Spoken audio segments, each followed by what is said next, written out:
자, 네, 안녕하십니까. 오늘은 아파트 매매 중 전세 계약에 대해서 얘기 드리도록 하겠습니다. 그 얘기를 한번 해볼게요. 이렇게 지금 아파트를 2023년도 6월 달에 매매 계약을 이제 매도자가 있고, 여기 이제 매수자가 있어요. 이렇게 이제 계약을 진행을 합니다.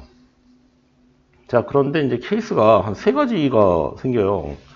양수자죠, 양수자. 그러니까 매수자가, 중간에 신혼부부랑 그 전세 계약을 합니다. 그러면 매매와 동시에 전세 계약이 되는 거잖아요. 이런 경우가 있죠. 본인이 들어가지 않고 이제 새롭게 이제 임차인들을 맞춰가지고 같이 하는 경우가 있어요. 그런데 이게 이제 세 가지 이제 경우의 수가 생기죠. 첫 번째, 소유권 이전 등기를 하기 전에 임차인들이 들어오는 경우가 있죠. 그 다음에 두 번째는 소유권 이전 등기와 동시에 그 임차인이 들어오는 경우가 있고, 세 번째는 소유권 이전 등기가 다 끝난 다음에 그 이후에 이사를 들어오는 경우가, 세 가지 경우가 있을 수 있어요. 이 세 가지 경우가 있는데 그거에 따른 그 법적 효력 차이가 다 다르겠죠, 당연히. 그거에 대한 얘기를 좀 하려고 하는 거예요. 그래서 자, 임대차 계약이 뭡니까? 임대차 계약. 임대차 계약이라는 건 여기 이제 매매 계약하고 다르죠. 이 임대차 전세 계약은 채권 계약이에요, 채권 계약. 임대인하고 임차인하고 그 임대차 계약을 체결할 당시에 그 임대차 목적물에 대한 소유권을 반드시 가지고 있어야 된다? 라고 보지 않습니다. 뭐냐면 임대차의 잔금일까지 그 임대차 목적물을 인도해 줄 수 있는 권리가 있으면 되는 거거든요.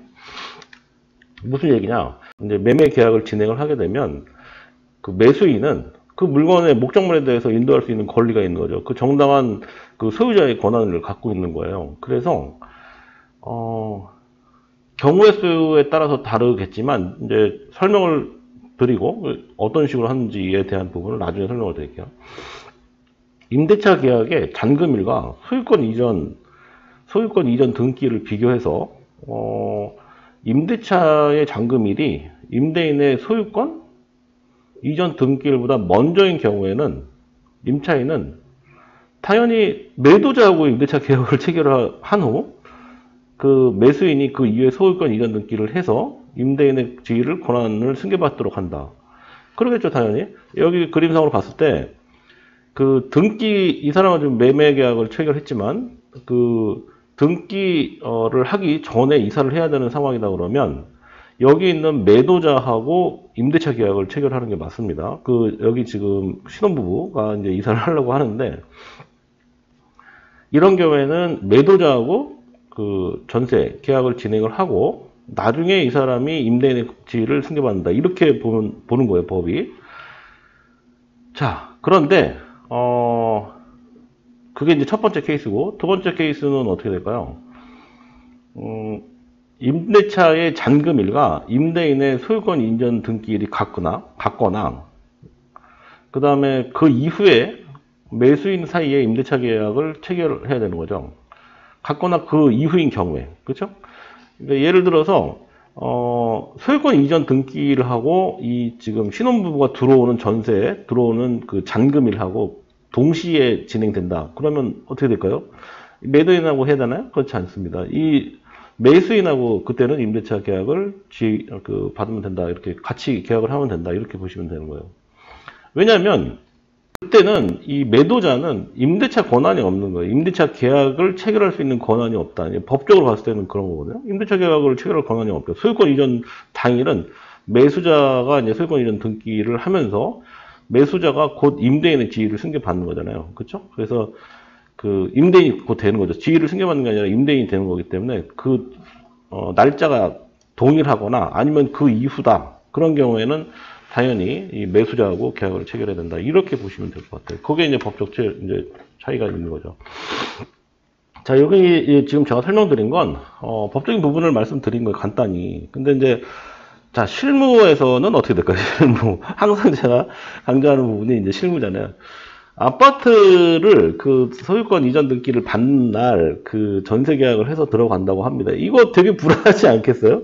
왜냐면 그 전세를 들어간다는 건 그 전세보증금에 대해서 전체 다 들어가면서 그 소유권 이전 그를 받고 그 집주인이 바뀐대요. 이거잖아요. 간단히 얘기하면.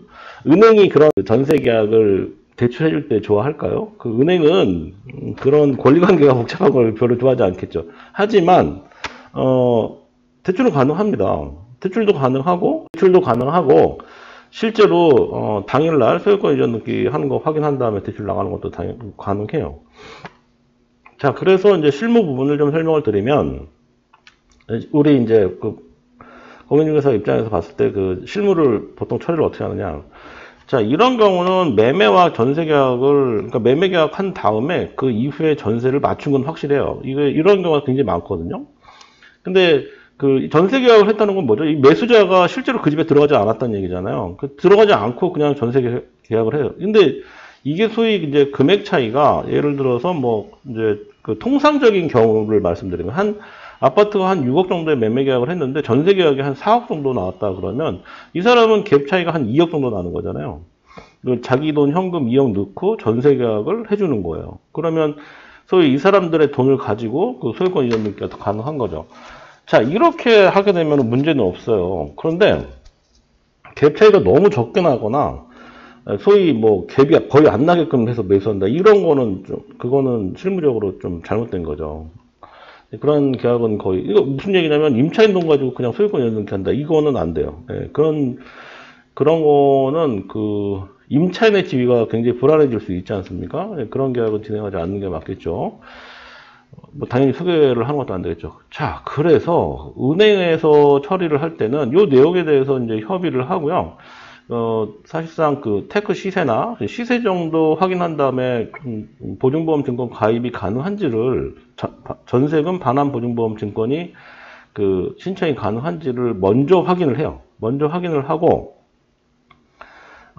가급적이면은 소유권 이전과 임대차 계약의 잔금일이 같은 날에는 오전에 그 은행에서 대출이 실제로 실행되잖아요. 그러면 보통 오전에 실행이 되거든요. 그러면 그날 소유권 이전 등기 접수 서류를 당연히 이 매도자로부터 다 받아놔야겠죠, 당연히. 자, 받아놓고, 그리고 나서 이제 지금 매수자의 이름으로 소유권 이전 등기와 동시에 이제 진행을 한다. 이렇게 보시면 될 것 같습니다. 자, 이게 동시 진행할 때 일반적인 실무 내용이고요. 그 임차인들 입장에서 봤을 때는 이것도 지금 가능은 해요. 이렇게 해서 진행하는 것도 가능한데, 자, 임차인 입장에서 내 전세금을 가지고 소유권 이전 등기를 하나? 이렇게 생각할 수도 있잖아요. 그렇죠? 그 부분이 불안한 상황이다 그러면 어떻게 해야 될까요? 실무적으로. 그러면 소유권 이전 등기 이후에 들어가거나 이전에 들어간 다음에 그 임차인 지위를 받아서 임대인의 지위를 받는 거죠. 임대인의 지위를 받아서 이렇게 하는 경우도 있겠죠. 그렇게 해도 되고, 이제 예를 들어서 지금 세 번째 케이스인데 소유권 이전 등기를 먼저 하고 그 이후에 임대차가 들어간다고 가정할게요. 그러면 어떻게 될까요? 이 매수인 입장에서는 자기 돈 100%를 다 집어넣고 아니면 그 아파트를 담보로 담보대출을 받은 다음에 이 임차인들이 들어오는 거잖아요. 자, 이럴 때 어떻게 될까요? 매수자이면서 임대인인 이 사람은 은행에 대출 상환 수수료가 있겠지. 조기 상환 수수료가 있겠죠. 네. 그만큼 이제 손해를 보는 거예요. 그러니까 여기 임대인 입장에서는 그 부분은 좀 금전적으로 또 손해를 볼 수도 있다. 반대로 얘기하면은 임차인 입장에서는 소유권 이전 등기가 완벽하게 돼 있는 상태에서 들어오는 게 좀 안전하다 그러면 그 이후에 이제 들어가는 게 낫겠죠. 근데 실무적으로는 보통 이제 같이 진행하는 경우가 상당히 많습니다. 이렇게 보시면 될 것 같네요. 네, 결론은 임대차 계약의 잔금일과 매수인의 소유권 이전 등기를 비교해서 임대인이 이거를 이제 정한다. 이렇게 보시면 될 것 같네요. 여기 이제 사는 사람이 정하는 거니까 그러니까 앞에서 할 것인지 동시에 진행할 것인지 아니면은 그 이후에 할 것인지 이렇게 정하면 된다. 이렇게 보시면 되고 여기 새로 들어오는 그 신혼부부 임대차 계약, 전세 임대차 계약 같은 경우는 이 이후에 하나, 이 이전에 하나, 같은 날 동시에 하나 같긴 하지만 예를 들어서 제일 중요한 거 항상 제일 전세계약에서 가장 중요한 건 전세금 반환부정보험증권을 은행을 통해서 진행이 가능한지를 먼저 확인한다는 진행하는 게 가장 중요하다. 이렇게 보여집니다. 자, 오늘은 여기까지 할게요. 네, 고맙습니다.